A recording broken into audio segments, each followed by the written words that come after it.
What might leadership look like if generated from a wise consciousness? Here's my stab at some answers. A new consciousness leader knows the difference between strength and force. Strength comes from a deep inner confidence, from loving and respecting and expressing one's own authentic self. That kind of strength opens the gate to real love of others and life itself.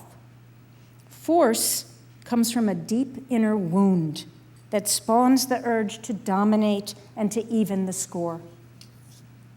A new consciousness leader uses her strength. She's bold, direct, and decisive, but she views terror and violence as the tactics of cowards and fools. A new consciousness leader also knows the difference between outrage and rage. I think of outrage as holy anger, strong emotional responsiveness to the pain of others, to injustice, to ignorance.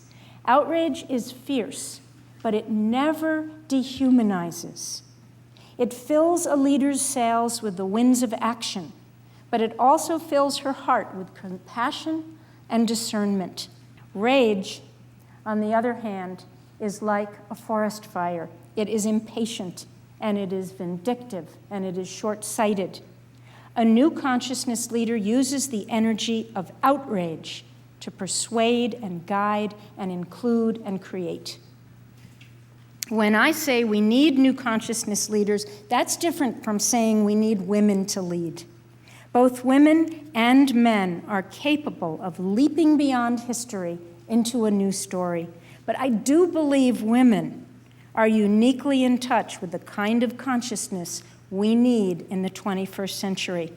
And there's plentiful research that demonstrates this. There have been enough studies done now that reveal common denominators in women's leadership. It's generally accepted now that a brew of time and biology and enforced social roles has carved differences in the brains and emotions of males and females.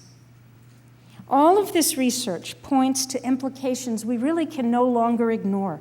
For example, when girls and women are educated and empowered, the lives of the rest of the population across all sectors of a society improve. When women assume leadership at home, at work, in government, the priorities begin to include critical issues that have been marginalized and called women's problems. In countries where you have more than 30% of women in parliament or Congress, childcare, security, domestic violence, healthcare, education, these all move to the front of the agenda.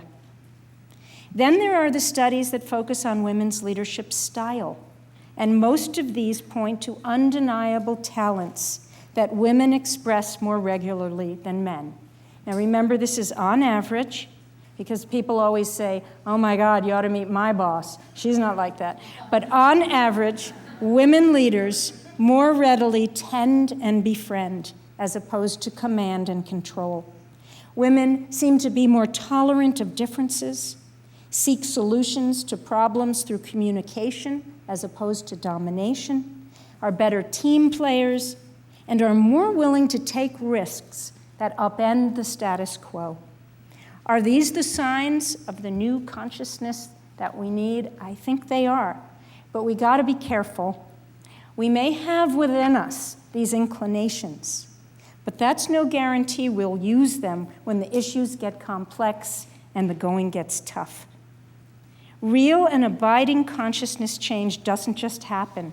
We have to work for it in our own hearts and in the world.